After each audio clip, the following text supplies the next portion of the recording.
Fala pessoal, eu sou a Sofia Fonseca e estamos começando mais um episódio do VersaCast, podcast do Versa Pré-Vestibulares. No episódio de hoje continuaremos as análises de obras do PAS 3 com literatura e a convidada de hoje é a professora Carla. Bem-vinda, Carla. Olá, obrigada, Sofia. Oi, pessoal, tudo bem com vocês? E a obra que vamos analisar dessa vez se chama Instruções para Chorar, de Júlio Cortázar. Vamos nessa?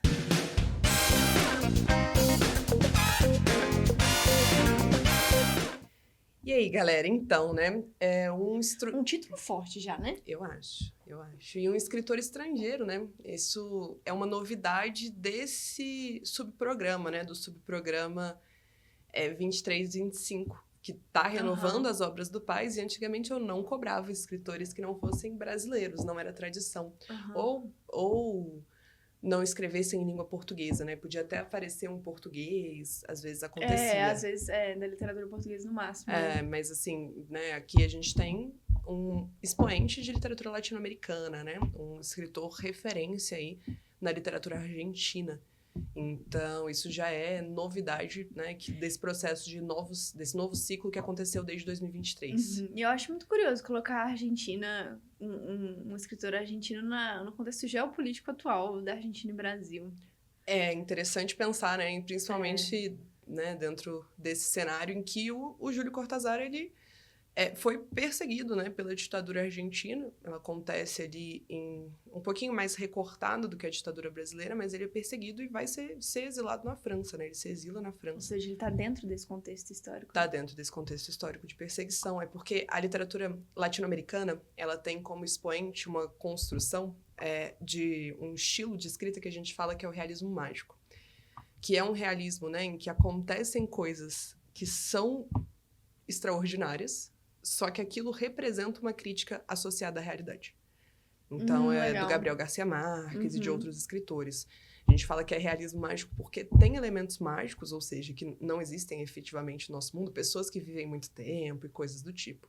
Mas o fundo... Mas ali está referenciando uma crítica. Ali. Exatamente. Né? Então, esse é o escritor aí que a gente está trabalhando dentro de um texto curtinho, que faz parte de uma obra maior, né, chamada Manual de Instruções. E aí, dentre essas várias instruções que ele traz nesse manual, uma delas são as instruções para chorar, né? Bem provocativo, né? Eu acho interessante pensar sobre como que isso faz também uma coisa que é muito tradicional da arte moderna, que é questionar os limites entre os gêneros textuais. Então, isso aqui é prosa, isso aqui é poesia, isso aqui é texto injuntivo. Esse dá a sensação de que ele ficou no meio do caminho, né? Ele fica ali, né, dentro de uma prosa poética com um quê de texto injuntivo. Por quê? Porque o texto injuntivo é aquele que é instrucional, exatamente. Então, como ele tá dando pra gente uma instrução, né, ele também traz esse teor. Já fica esse gancho gramatical, né? A gente dá uma revisada nesses conceitos dos tipos textuais. Tipos de gêneros textuais é sempre bom, porque vira e mexe a prova cobra. Isso aqui é descritivo, isso aqui é injuntivo, isso aqui é narrativo. Então, é interessante, né? E ele vai começar a trazer uma ideia de uma maneira correta de chorar, que eu já acho interessante. O que é o chorar certo e o que é o chorar errado, né? Ele vai falar o quê? Que a maneira correta de chorar é um pranto que não se transforma em escândalo, nem que insulte o sorriso. Não faça drama. É isso, não precisa ser exagerado, não tem que ser uma coisa assim demais. Mas também, né, não é pra ser assim uma coisa muito pequenina, que pareça um sorriso. Então tá ali no meio do caminho, né? Eu não vou fazer aquele exagero, mas também não vou... Não vou me conter demais. Me conter demais. Então o choro médio e ordinário consiste em uma contração geral do rosto. E olha, o reforço do caráter injuntivo com essas referências mais técnicas, né? Em um som espasmódico, acompanhado de lágrimas e coriza. Coriza. Eu acho triste, velho. Eu sempre tive aquela imagem da mocinha, né, dos livros e dos filmes que chora, tipo, delicada. Enxuga aqui. Não, comigo quem tem nariz rinite vermelho. Não tem essa realidade. Nariz vermelho, aquele negócio aquela coisa horrorosa. Que nojo. Eu já tô mais pra esse lado também, explorando o escândalo. Como o Júlio Cortázar, porque ele fala, né? O choro acaba no momento em que alguém assou o nariz energicamente. Então, quando que eu falo, beleza, se encerrou, né? Quando eu volto a me preocupar. Pra suar seu nariz. Eu volto a me preocupar com a questão mais biológica, né? Eu paro de me preocupar com o sofrimento, ou somente com sofrimento. Então, esse primeiro paragrafinho do texto, ele é um paragrafinho bastante descritivo, em que ele vai trazendo pra gente o que seria esse choro sobre o qual ele tá falando. Então, é um choro não exagerado, né? Mas também não comedido demais. É bem detalhista, né? Ele traz aí, né? Você chegar no conceito de choro e incluir a coriza é muito detalhista. Pô, mas eu acho a coriza uma parte muito importante do choro. É uma parte choro. essencial do choro. Eu sou arniteira, então, assim, não existe vida sem coriza. Tem que tirar o choro. Pra mim, particularmente, é isso. Assim, ó, se só caiu uma lagrimazinha assim, não expurgou. Antes de chorar, vem a coriza, no meu caso. Antes da lágrima cair, já estou... E aí, agora ele vai falar, agora que ele definiu exatamente qual é o assunto, né? Sobre o que ele tá abordando, o que ele vai trazer? Ele vai trazer o como, né? Então, é realmente uma estrutura bem próxima do injuntivo, né? Então, eu trago primeiro a definição e agora meio que um passo a passo. Então, qual que é o primeiro passo do Pra Chorar, né? Dirija a sua imaginação para você mesmo. Isso entra, de novo, dentro daquelas construções de textos de poesia contemporânea. Do si mesmo, né? Do si, exatamente. Que tem essa tendência de olhar para si, né? Que é uma tendência muito real dentro do século XX e que se estende ao longo do século XXI, né? A gente está falando aqui de um autor do século XX, mas que se estende até os dias de hoje. Que é tentar entender como que é a função desse homem no mundo. Como político, mas como indivíduo também, né? Então, a primeira coisa que eu tenho que fazer é olhar para mim. Só que, se isso acabar sendo impossível, ou seja... Pode ser que eu não consiga olhar pra mim, né? Olha a crítica que ele traz. É muito grande isso, né? Mas um poema terapeutizado, né? É porque a gente, às vezes, se acostuma tanto a olhar pra fora, e essa reflexão que ele traz aqui, que eu esqueço de olhar pra dentro. E aí, olha o que é interessante. Mesmo num contexto sociopolítico muito marcado pelo externo, né? Por violências, né? Mesmo sendo... mais curta, a ditadura militar argentina trouxe um número de mortos expressivamente maiores do que, por exemplo, a ditadura militar brasileira. Ainda assim, quando eu penso no motivo para eu chorar, ele não vai vir de fora, ele sempre vem de dentro. Por quê? Mesmo que eu esteja chorando por conta dessa questão do mundo exterior, é a minha habilidade de me sensibilizar com isso, né? Então, ainda é sobre a minha habilidade interna. Né? Então, o motivo para chorar... O motivo para eu chorar, mesmo num contexto de causa, ainda depende da minha capacidade de sensibilização, né? E aí ele vai falar, né? Olha a coisa do realismo um pouco mágico, né? Dessa abstração, né? Porque pense em um pato coberto de formigas, né? Pato coberto de formigas. Por que essa metáfora, né? Seria um pato já em decomposição? Seria a angústia do bichinho coitado ainda do pato, Mas é uma provocação curiosa, no mínimo. E é um quê do absurdismo, né? Que é tão traço do século XX, né? Então, essa coisa assim, tipo... É uma quebra de expectativa no texto. Com certeza, é isso. E que não tem pra gente uma resposta muito clara, né? O que seria o pato coberto de formigas? A gente pode ficar aqui refletindo sobre essa metáfora. Então, que vai desde a decomposição, né? Até a possibilidade de a gente imaginar se o pato coberto de formigas vai estar incomodado com essas formigas ou não. Né? Ou nesses golfos do Estreito de Magalhães, onde ninguém entra nunca, né? Então, e o nunca reforçado aí pelo isolamento da vírgula, que seria o quê, né? A tristeza de um lugar em que nunca se vai. Que não há pessoas, né? Ninguém nunca vai pra lá, né? Então, aqui uma personificação. Aqui é um pouco mais claro, né? Do que o pato coberto menos absurdista, com certeza. E aí ele vai terminar, né?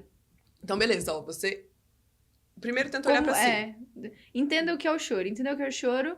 Faz assim pra conseguir. Isso. Se, né, ou não dando pra olhar pra si, olha pra fora. E aí, quando chegar, você tapa as mãos com decoro, né? Porque o choro é uma coisa que deve ser tapada socialmente. A gente não gosta de chorar em público, a gente não gosta de expor isso. É vexame.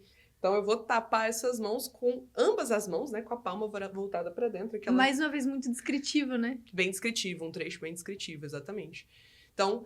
Não posso, né? A fraqueza socialmente é o quê? É vergonha, né? O choro é visto como fraqueza, essa fraqueza tem que ser escondida. Então, eu tenho essa decência, eu tenho essa etiqueta social de que eu não vou chorar na frente dos outros. E as crianças, né? Elas podem usar o quê? A manga do casaco. Só as crianças. Só as crianças, né? Você, adulto, é com as mãos.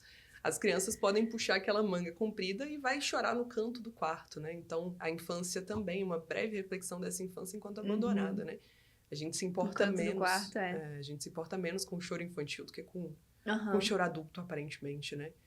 Talvez porque seja mais comum, só que não é porque é mais comum que necessariamente é mais tranquilo. Exatamente.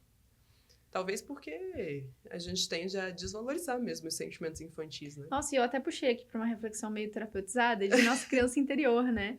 Bom. De chorar no canto do quarto é um isolamento, né? Você não tá ligando pra aquilo. E talvez você não esteja ligando muito pros seus próprios sentimentos pra calar o seu choro, né? Muito bom. Muito bom, é isso, né? Então, essa criança que pode estar dentro da gente também, né? No canto dos quartos internos. Isso é possível da gente pensar também, principalmente dentro dessa percepção de que, de novo, ele já tinha falado, né? O decoro seria você esconder. Mantenha o decoro, O decoro seria esconder. E aí ele termina ali, né? Duração média do choro, 3 Gente, minutos. aí isso é o fim da receita. Você tem uma receita de bolo, que você usa os ingredientes, você faz tal coisa e dura tantos minutos. 3 minutos. Eu achei pouco, assim, como uma pessoa Meu chorona. choro dura 3 minutos. 3 minutos eu estou apenas começando. Estou no processo de gerar a coriza. É isso, tem que durar até o quê? Não ter mais lágrima, né? Senão nem vale a pena borrar a maquiagem. Esse cara é um texto muito legal, né? Muito reflexivo. E, eu não sei, dá a sensação de que ou a prova vai puxar para um lado gramatical ali do texto injuntivo, ou vai para o interpretativo, né? Eu acho que as duas coisas são... Na verdade, né? Eu vejo 3 perspectivas possíveis, né? Ela associar justamente a ideia do choro e do sofrimento com um contexto histórico-político. Né? É verdade, o desse histórico período. é muito importante, A gente né? pensar nessas ditaduras que estão dentro aí do conteúdo para esse período. A segunda possibilidade é uma reflexão aí mais gramatical, né? Explorando tanto as questões dos gêneros, os tipos textuais, quanto certas figuras de linguagem, tipo a metáfora que a gente tem ali, né? Do pato com formigas. E a terceira perspectiva é de uma percepção mais interpretativa mesmo, associando com as questões da inserção do indivíduo na sociedade, né? Exatamente dentro daquilo que a gente trouxe, desse choro como motivo de se esconder, de si mesmo. De motivo de si e tudo mais. Sabendo que a prova, ela explora também esses temas que são um pouco mais filosóficos, um pouco mais reflexivos, né? Eles são explorados pela prova do PAS, então é uma possibilidade também. Fica aí, estudante. Todos os ganchos para você estudar. E isso também, né, uma questão que eu acho interessante, é que mantém aquela tendência, né, que a gente tinha comentado já aí no VersaCast passado, dos textos contemporâneos, dos textos mais atuais serem um pouquinho mais curtinhos, né? Dessas doses de poesia que a gente vai colocando aí na vida corrida do cotidiano, para trazer uma reflexão maior, para trazer textos muito profundos, né? Só que ainda assim, né, mais rápidos, que são uma leitura um pouquinho mais ágil. Isso não quer dizer que a leitura deve ser superficial, rápida e sem análise. Jamais, a gente, né? Pelo um texto contrário. que demora aqui 2 minutos, a gente tá falando sobre ele há mais de 10. Exatamente, então... exatamente. Ser curto não quer dizer ser bobo, né? Mas isso é uma tendência que, de alguma maneira, reflete o mundo agilizado, corrido, né? Isso pode... O nosso estudante pode acabar no erro de essa obra é rápida. É rapidinho. Tem que ler, tem que ter que contato, fazer uma né? análise. Conte conosco aqui pra gente fazer essa análise juntos. Obrigada, Carla. Obrigada, Sofia. Tchau, tchau, galera. Até mais. Pessoal, terminamos mais um episódio. Nos vemos no próximo. Até mais.